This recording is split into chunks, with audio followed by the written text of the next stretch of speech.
What is the mission of Crawl, Walk, and Run? In the beginning, you start out as a follower before you're a leader.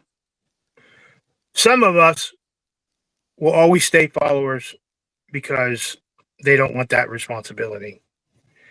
Sometimes some of us are groomed into being successful leaders. I believe there are different platforms out there to voice your opinion and to promote your message.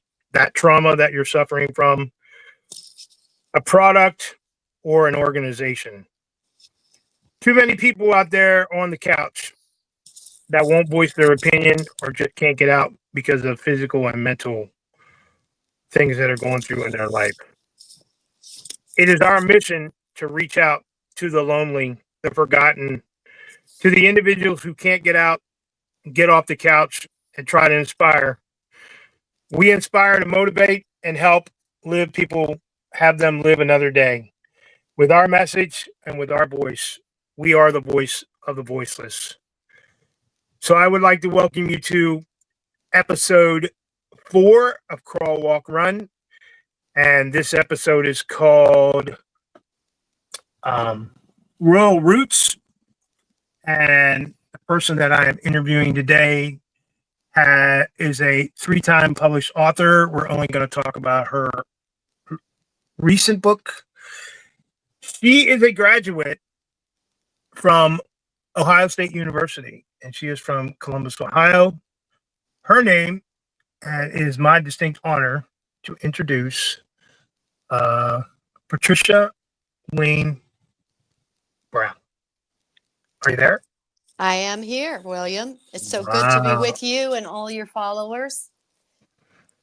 Well, thank you.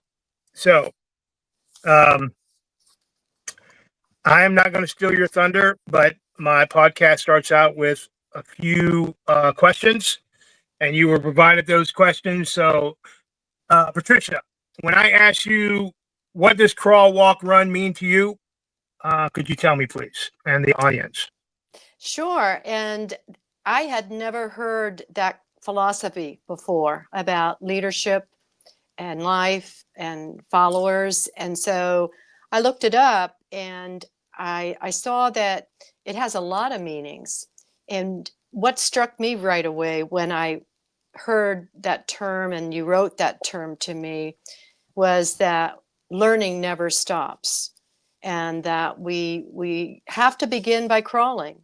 We don't know everything, and then we learn to walk, and then we learn to run, and then when we are up and running at a particular skill or talent, I think it's really incumbent on each of us to help the others along who are crawling or haven't even gotten off the couch to crawl and haven't gotten to walk yet.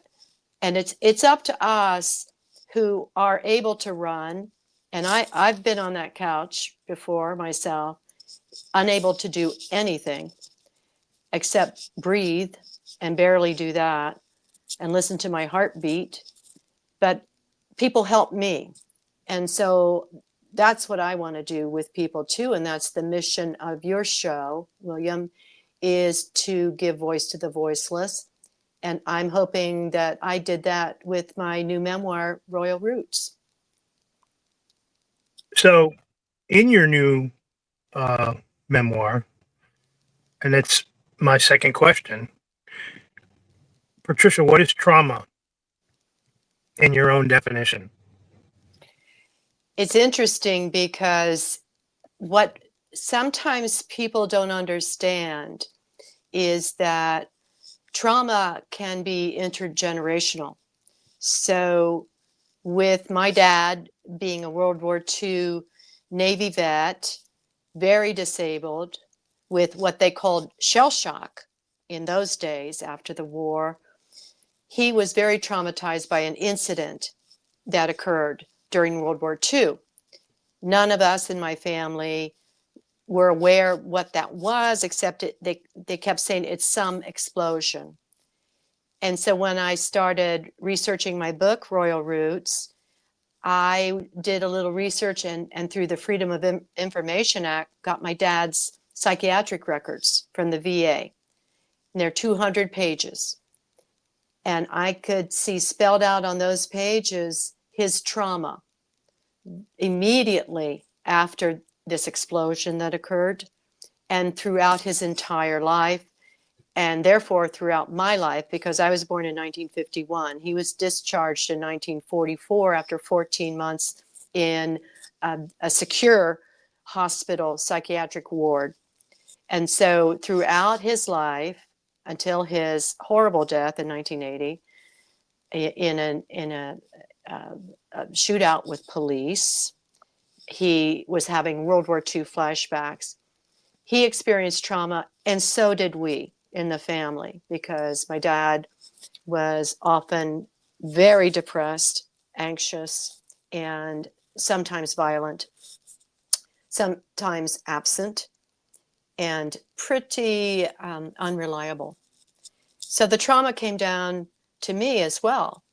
And I went through a very serious depression in my late 30s, after 10 years after my dad died, when a number of occurrences happened all at once. And it's in the book about how that happened. And for 3 years, I was in therapy and not able to do much except write a little bit. And the writing really helped me through. So trauma for me is really a sense of our souls being crushed and our humanity being violated in some way.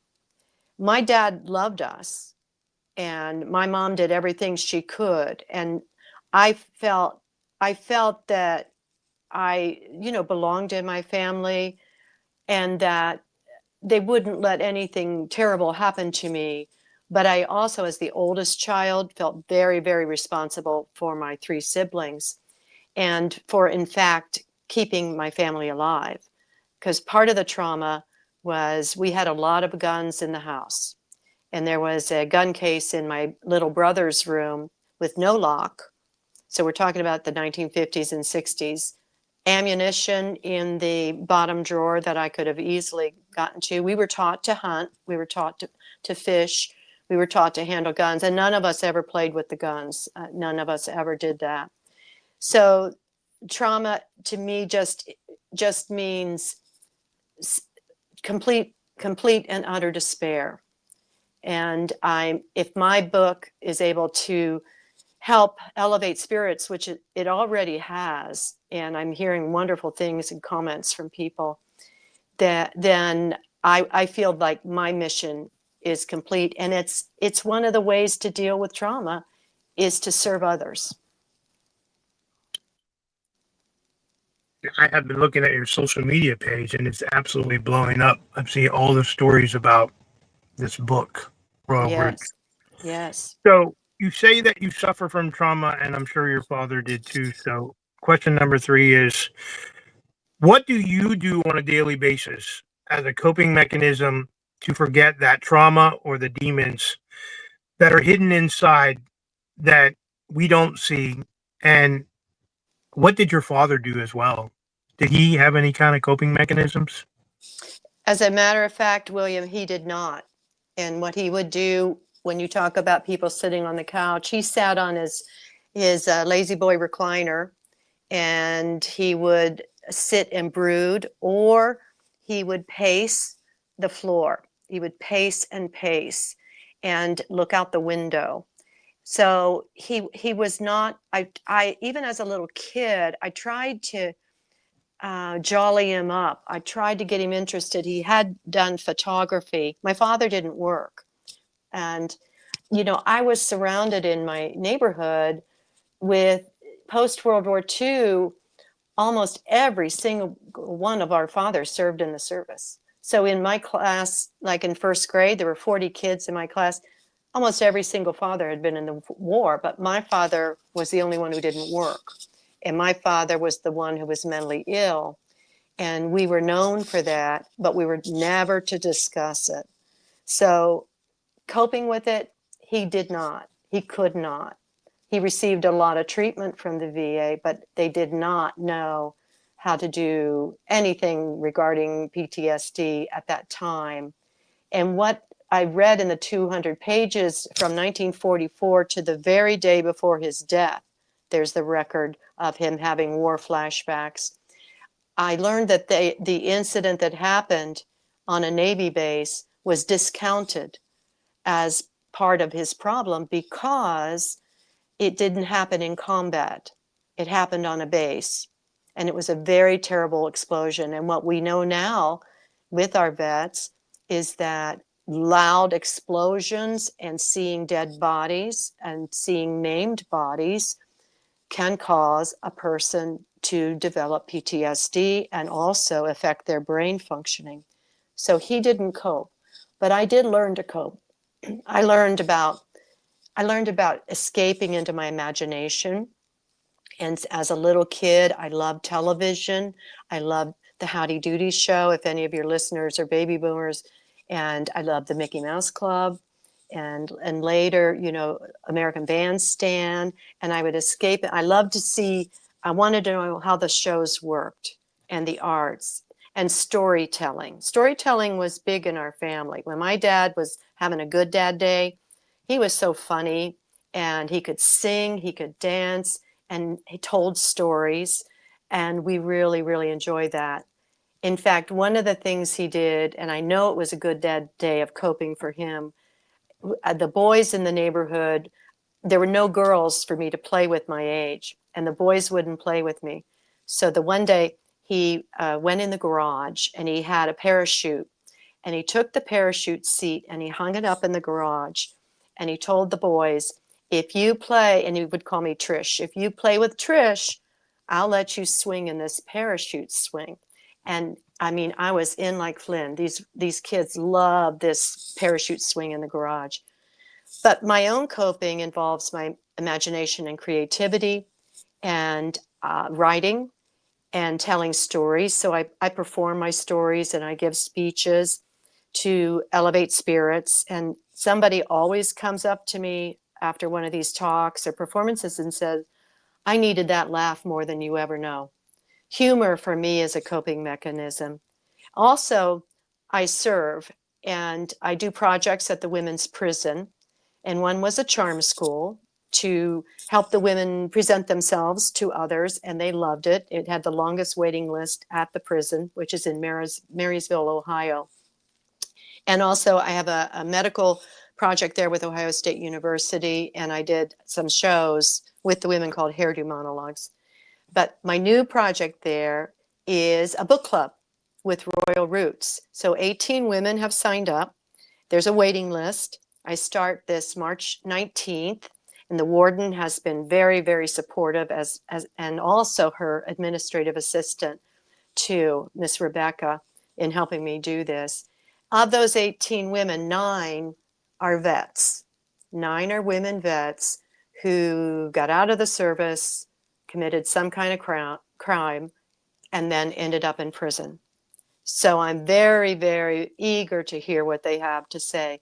And when I work with the women in the prison, I really feel fulfilled, and it helps me with my own sense of self-worth, because self-worth with trauma is such a big thing. My dad in the reports would say he doesn't feel like a man.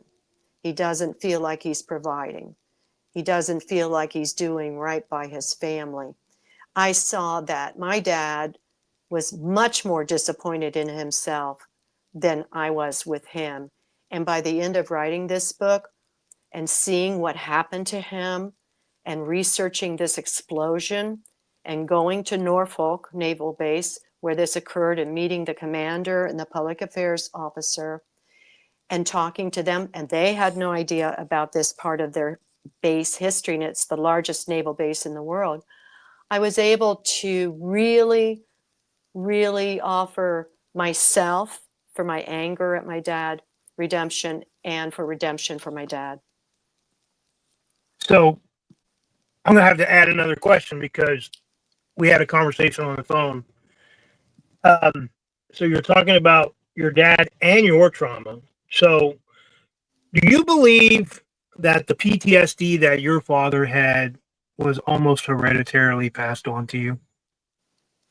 I don't know if it's called hereditarily, but I definitely feel the PTSD was passed down to me. Yes, I do. I really do, William. And the show that I was mentioning to you in our conversation that was on CBS Sunday Morning that people can still see, it was a feature called Children of War. And this specific topic was brought up with families, and the children of the PTSD military person, the vet, the children talked about that with their parents there with the interviewer. And I was struck by the young man, a teenager, oldest of the kids in the family, who was very affected by the father's PTSD. And he tells his story, and you can see his story there. He's doing better. I felt total responsibility for trying to make my dad feel better. I became anxious as a child. I lost my confidence as a child. I was a very bold little girl. I was very boisterous. And because I played with the boys, I learned how to compete. And we were rough and tumble, and we'd get in fights, and we'd use the wooden clothes line holder upper things that they used to hang their clothing out. And we'd play knights, and we'd joust with these things. So I developed some of those skills, and I got it back. And I got it back through therapy, and especially through writing this book. Because when we tell our stories, we really are able to reorganize our brains. And there was a line from Rod Serling, wrote the Twilight Zone shows. And he wrote in Ohio for a while. He studied at Antioch, and he also later taught at Antioch. And he was a paratrooper in World War II. A lot of war stories go into the Twilight Zone and senses of humanity and lack of humanity. And he once said that he wrote in order to put it on paper and get it out of his brain. And he actually is an inspiration to me, because he talked about the fact also that PTSD is more than shrapnel wounds. It's a wound to the heart and soul and the mind. And because my dad was not in combat when this happened, he felt guilty for breaking down from the explosion. And he never talked about it. We never talked about it. No one talked about it with me. No teacher, no priest, no neighbor, no relative. It was a family secret, because it was stigmatized in the 1950s and 60s to have a mentally ill person in your family. There's still issues with that, but it was absolutely not to be spoken about. And to write this book and tell what happened in my family, the good, bad, and the ugly, it really is a first for me to expose this to the public. So I don't want to cut you off, but we got about 10 minutes left. Yep. And I want you to broaden your horizon to our audience. But my fourth question, and you can answer it in your story. A lot of veterans that have PTSD, or actually when they get out, their transition from military to the civilian life or the civilian sector, some of it's good and some of it's bad. So I'd like to hear when you start talking about your story, because I'm going to start posting like your upcoming events as well when you start speaking. So sometime within the next 10 minutes, please address something about that military transition, because you were part of that military transition. So, hey, it is an honor. We want to hear your story. So you have 10 minutes. Great. And I don't know that I will use all of it, but I'll just talk about that transition, that it's very important that people understand that the war doesn't end for the military person. The war didn't end in our house. We always had the war. And it was something I had nightmares about, because my dad loved combat. There was a war show, Combat. He loved the movies that had to do with war. So I saw that. I wasn't in war, but I would see these war movies, and I would have war nightmares. And my dad would also have war nightmares, and he would have explosion nightmares, and my mother would have to wake him up. He always thought he was going to blow up. He would talk about that in the psych reports, that he would be in church and he was with his father, and all of a sudden he was afraid people were going to shoot through the windows and that he was going to blow up. And so they had to literally physically subdue him and take him to a treatment center. And this happened time and time again with my dad. He would go to the VA hospital in Chillicothe, and oftentimes mom wouldn't even say he had left. He just wasn't there. So he would go to the VA and be gone for, we didn't know when he would be back. And he did that pretty much throughout his entire life, until his terrible death. And one of the things about his death, I was teaching deaf children at the time, and I was at school, and I knew he was a ticking time bomb, and I thought it would be us. But that day at school, it was a May day in 1980, just after Memorial Day. And I had ridden my bike to school. Actually, I lived near the school where I taught. I had a 1-year-old. I was married, still married. And my principal came to the door, which was very unusual. And he's an ex-Marine, and he was very grim. And I could feel it. I could feel it. The children who grow up in these situations, we can read a room. We can read people really well, because we have to be aware of when everything's going to go to hell in a handbasket. So the principal knocked and said, your husband is here. And so I knew something horrible had happened. And he walked me to the guidance counselor's room. And the guidance counselor was this very tall guy, and my husband's a very tall guy. And I braced myself in the doorway with my hands, because I knew if I went in, everything would change in my life and our lives. And they had to pull me into the room.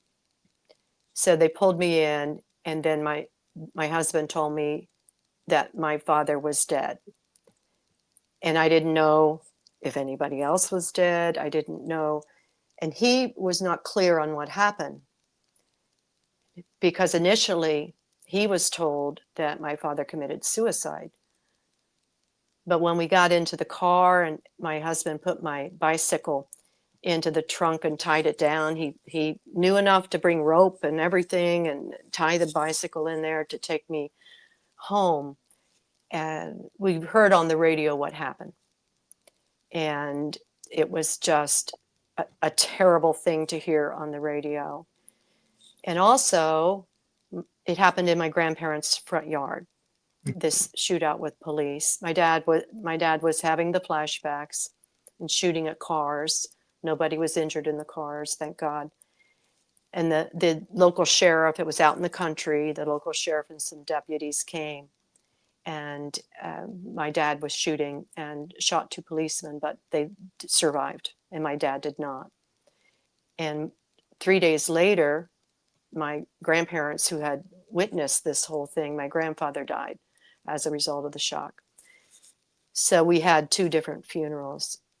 But when I went home to mom's, after I left the school, to back up just a little bit, the first thing I said to her when I walked in the front door was, "I'm sorry, Mom," because I felt like I left everybody down.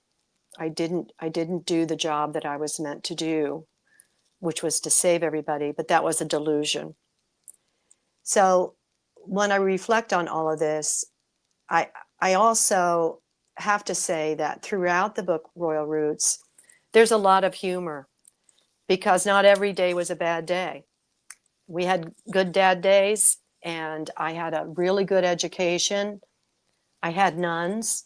They were strict, but they also helped me to shoot for the stars. And they helped me go from crawling to walking to running in learning professions. At one point, I thought I was going to be a nun. And so I in middle school, I went to these classes and to learn to be a nun and then to maybe sign up for nun high school. And my dad came into the picture with this because at this convent in Columbus, Ohio, where we went for the nun classes, was a woman named Mildred Gillers. And my dad found out about that. And I didn't know who she was. But she played the piano for these classes that we'd go to on Sunday afternoons to see if we wanted to go to nun high school. And he came in one day roaring mad and said, "Is Mildred Gillers at this convent?" And I said, "Yeah, she plays the piano." He said, "That's Axis Sally. She was a German war propagandist during World War II and put in prison. And those nuns gave her sanctuary. She was in Alderson for 12 years, the first woman convicted of treason." So I thought, oh God, he's going to go kill her. So, and I was only about 12 years old then. And I was thinking on my feet and I said, oh, she's being deported next week. So I didn't want him to go to that convent because I just never knew what he was going to do. It'd be a good day, it'd be a bad day. It was just very up and down. But Wow. yeah, I don't know what our time is left, but you tell me. About 3 minutes, but I just want to, I want you to tell people about that amazing book cover right there. Who Yeah, is that? that book cover, Dad took the picture, and you'll see, I have a big holster, and it's his. And I loved cowboys and Dale Evans as well, Roy Rogers and Dale Evans. And the pistol there is his, and it's real.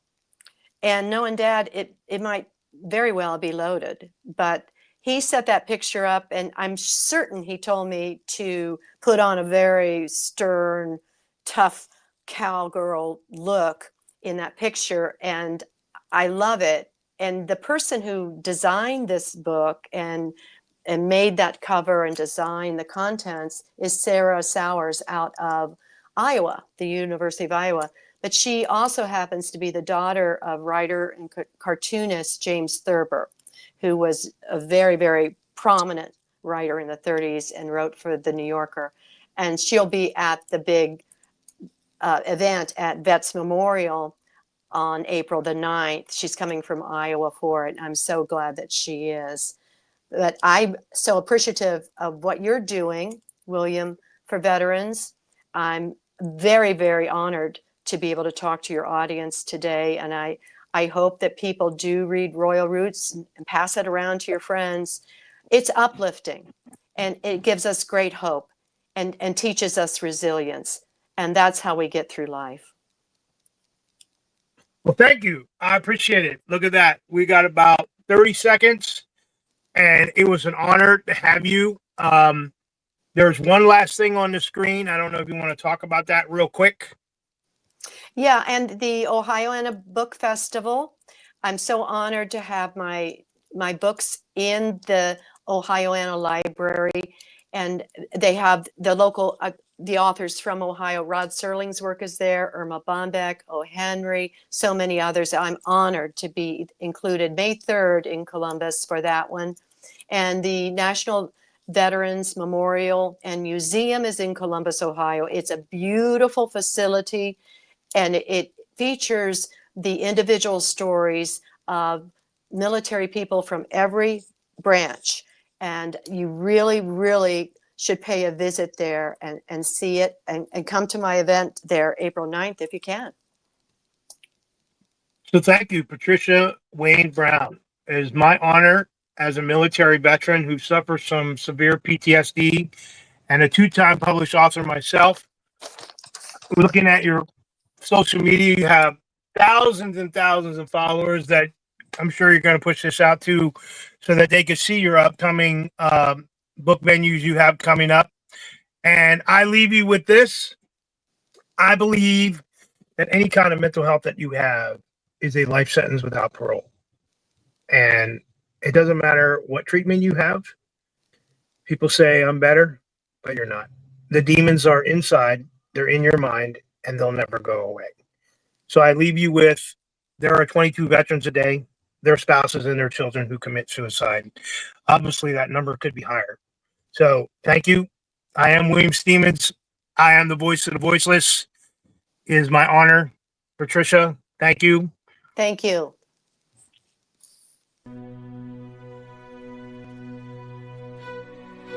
Every day, 22 veterans and their loved ones lose their lives to the battle within, a fight invisible but deadly.